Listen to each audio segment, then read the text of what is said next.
Et bonjour à tous. Alors aujourd'hui, comme prévu, on va faire une vidéo sur la Serie A, sachant que je la fais le jeudi.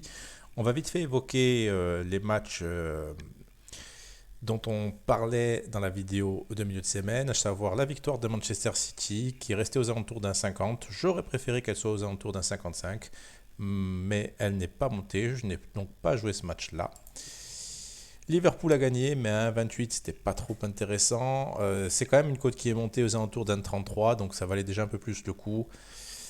Mais voilà, on restait sur des standards assez faibles, sachant que en termes de cote, Liverpool avait exactement la même cotation face à Benfica, et était même monté plus haut parce qu'il est monté aux alentours d'un 40 à un moment donné face à Benfica. Et voilà, déjà aussi pour vous remercier d'être nombreux à nous suivre sur la chaîne, sur Twitter.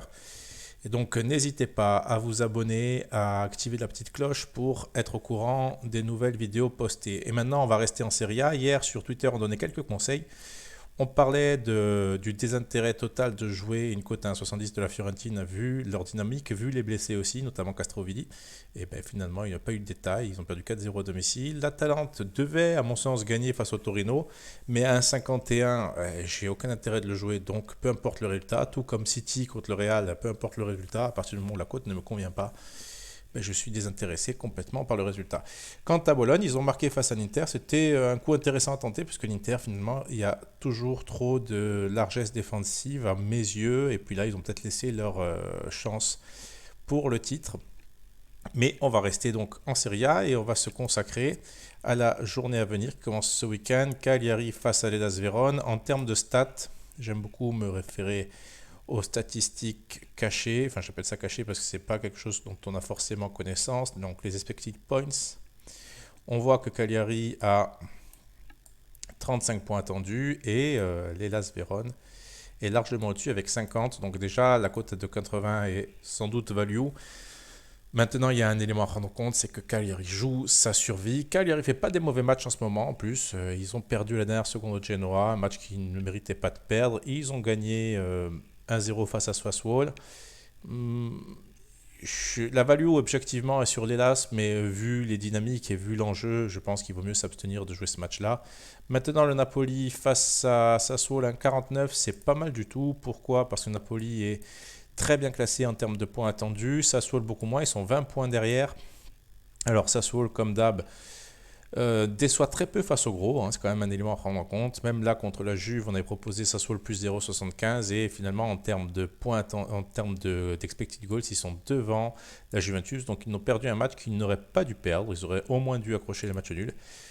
C'est pas très grave, on a perdu une petite mise, une moitié de mise sur ce pari, mais le pari était bon à mes yeux. Maintenant, donc, en termes de dynamique, qu'est-ce qu'on nous donne depuis le 1er février? Napoli semble toujours au-dessus de Sassuolo. C'est pas une erreur de jouer Napoli à 1,49. On pourrait même tenter le -1, je pense. Napoli a quand même quelque chose à jouer dans ce championnat. Ils voient revenir la Juve, donc 1,49. Il y aura peut-être une volonté de se racheter de leur contre-perf terrible face à Empoli. Pour la Samp qui reçoit le Genoa, de manière subjective, je dirais que la Samp me semble une meilleure équipe, mais ils ont pas mal d'absents. Et à 2,72, est-ce qu'il y a une value? Pas forcément. Enfin, ça me semble très bien ajusté. Regardez, les deux équipes se tiennent en termes de points attendus. Ce sont deux équipes qui sous-performent, notamment le Genoa. Mais le Genoa, je pense que c'est surtout en termes de dynamique récente. Ils sont ici et la Samp est en dessous. Mais sincèrement, les cotes semblent parfaitement ajustées. Spezia Lazio, 1,70 pour la Lazio, ça peut se réfléchir. Pourquoi? Spezia, en termes de points attendus, est la troisième pire équipe de Série A. La Lazio est un cran, voire deux crans plus haut. Ils ont plus de 20 points de plus, presque 30 d'ailleurs. Il y a quelque chose à tenter à 1,70. En termes de forme récente, la Lazio reste dans ses standards. C'est toujours une des top 7 équipes. Et pour Spezia, on reste toujours dans le bas du classement. 1,70, je pense que ce n'est pas une erreur. Ça me semble bien ajusté. Mais on peut aussi passer son chemin à 70. C'est juste la cote qu'il faut. Si ça monte aux alentours d'un 75 à 80, alors même personnellement, je jouerai la Lazio. Je ne suis pas sûr que ça monte par contre. Venise, là, la Juve me semble être une base à 1,22, sans trop réfléchir d'ailleurs. Venise, je crois que c'est la pire équipe de Bundesliga. La Juve, la quatrième. À 1,22, sincèrement, il y a quand même value, hein. Il n'y a rien à dire là-dessus. Venise, je pense qu'ils sont condamnés. Ils ne sont pas comme une autre équipe qui est en bas du classement, dont on va évoquer les résultats plus tard, avec une dynamique positive. Eux, c'est pas vraiment ça du tout. Donc la Juve me semble un bon coup à 1,22. Bon, il n'y a rien de fou de dire ça, mais 1,22, c'est quand même une belle cote. On pourrait légitimement attendre qu'il soit à 1,18, 1,16, même si c'est une Juve qui est un peu poussive. Il n'y a aucune raison de ne pas les imaginer les écraser 1-0, voire 2-0. Le Milan, une cote qui chute beaucoup. Nous, on l'a proposé sur le club, elle était à 1,72, 1,73. C'est normal qu'elle chute. Pourquoi? Parce que le Milan est leader de son championnat. Le Milan a désormais son destin entre les mains. En termes de statistiques, le Milan est au-dessus de la Fiorentina. Regardez, 63 points, ils ont 10 points de plus quasiment. Alors oui, le Milan est en sur-régime, mais de rien, ils sont leaders et là, ils ont vraiment toutes les cartes en main pour le rester. En termes de forme récente, ils sont deuxième. La Fiorentina est à peine plus bas, mais la Fiorentina a perdu quelques joueurs majeurs et notamment Castrovilli. Qu'est-ce qu'on peut dire sur les absences au niveau de la Fio? À part Castrovilli, rien à signaler. Et côté Milan, Benasser est absent, mais ils peuvent largement composer sans lui, même si c'est un très bon joueur. Donc, value sur Milan à 1,65 jusqu'à 1,60. Je pourrais dire 1,60, ouais, tellement les écarts sont entre l'enjeu et ce petit écart au niveau des points attendus. Je pense que le Milan est une valeur sûre de ce week-end, même si la cote est assez haute pour être une valeur sûre. Empoli Torino, qu'est-ce que nous donnent les stats? Empoli est à sa place, visiblement. Le Torino est quand même bien au-dessus, 9 points de plus attendus. Sous-performance pour cette équipe.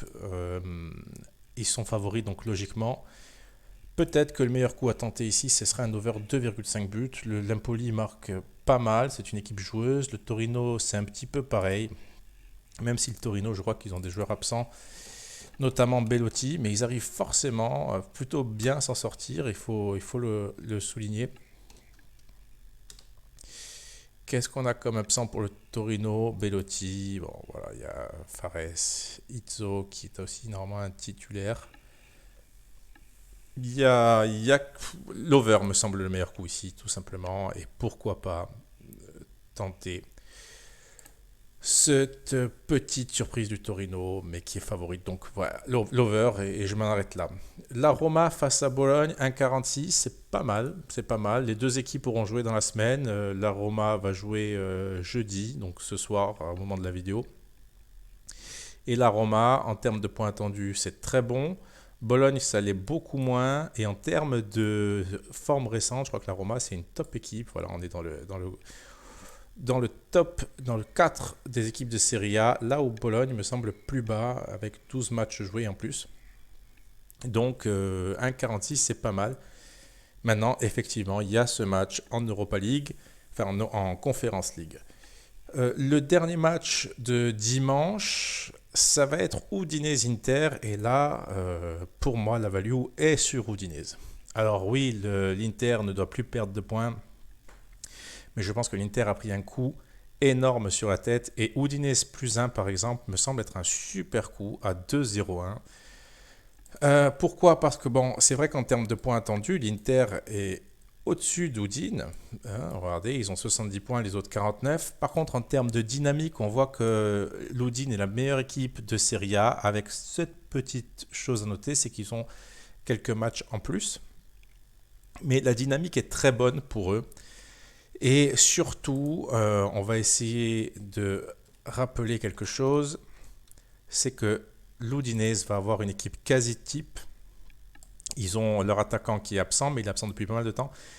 Mais surtout, à l'Inter, il y a un gros souci, c'est que ça sera Radu qui sera titulaire, qui a fait une bourde monumentale face à Bologne. La défense ne bougera sans doute pas, et l'absence de Çalhanoğlu dans l'entrejeu pourrait faire beaucoup de mal dans la construction du jeu de l'Inter. Donc, imaginer Udinese perdre, oui, c'est possible, hein, finalement. Après, les imaginer perdre par plus d'un but d'écart, ça me semble compliqué. Donc, ce bet-là, Udinese plus 1, me semble vraiment le meilleur coup du week-end en Serie A. En plus, c'est une cote assez haute. Donc voilà, maintenant il y a peut-être un dernier match à évoquer. Oui, l'Atalanta face à Salerne. Salerne, voilà, c'est l'équipe qui va très bien en ce moment. Ils enchaînent les victoires. Ils vont peut-être réussir à faire quelque chose. Mais je pense que la marche sera un peu haute face à l'Atalante qui, regardez, est en sous-performance totale. Il devrait avoir 6 points de plus, pardon, euh, ce qui est énorme hein, sur un petit échantillon de matchs comme 12 matchs. Donc il y a vraiment, à mon avis, la value est sur Atalante à quasi 1,30, surtout que j'ai pu me rendre compte que cette équipe de la Salernitana, dès qu'il y a des attaques qui sont performantes, ils encaissent souvent 2 voire 3 buts, et peut-être même plus. On l'a vu face à l'Inter, où l'Inter, c'est vrai qu'ils ont une attaque assez particulière, mais il y a un fond de jeu très intéressant à l'Inter, notamment dans les sorties de balles. Eh ben, ils en ont pris 4 ou 5. Ils ont eu moins de difficultés face à la Juve parce que la Juve, c'est pas aussi performant que les autres équipes au niveau offensif, même s'ils ont des noms comme Vlahovic, comme Dybala. Mais pour l'Atalante qui attaque un peu, je vais pas dire n'importe comment, mais c'est attaque dans tous les sens, eh ben, la cote du moins 5 me paraît top, même si l'Atalante semble marquer le pas. Ils viennent de faire 4-4. Mais bon, je vais quand même regarder sur ce 4-4, est-ce que c'était mérité cette défaite? Où sont-ils? Ils sont là, ils dominaient légèrement aux expected goals. Donc le match nul, pardon, c'était pas une défaite, mais un match nul, est logique. Mais on voit que c'est une équipe qui arrive régulièrement à avoir des XG compris entre 2 et 3. Donc je pense que Atalante avec le handicap me paraît le bon coup du lundi. De toute façon, il n'y en a qu'un de match. Mais voilà ce que je pouvais dire sur ces matchs-là. Est-ce qu'il y en a un dernier à ajouter? Atalante, Salernitana Venise. 1,95, c'est trop bas. Maintenant, on verra en fonction des résultats de ces deux équipes. Si 1,95, ça reste toujours trop bas. Voilà pour la Serie A. Il y a finalement peu de matchs. D'habitude, je vous fais des vidéos sur les 2 semaines parce que la value, j'aime jouer en sortie de côte. Donc, je verrai sur quel championnat. D'ailleurs, n'hésitez pas à me dire en commentaire si vous voulez un championnat en particulier analysé avec ce genre de vidéo. Et j'en profite encore pour vous remercier du suivi, du partage, des commentaires. Voilà, c'est appréciable et ça motive. Bonne fin de semaine à tous, bon gain et à très vite.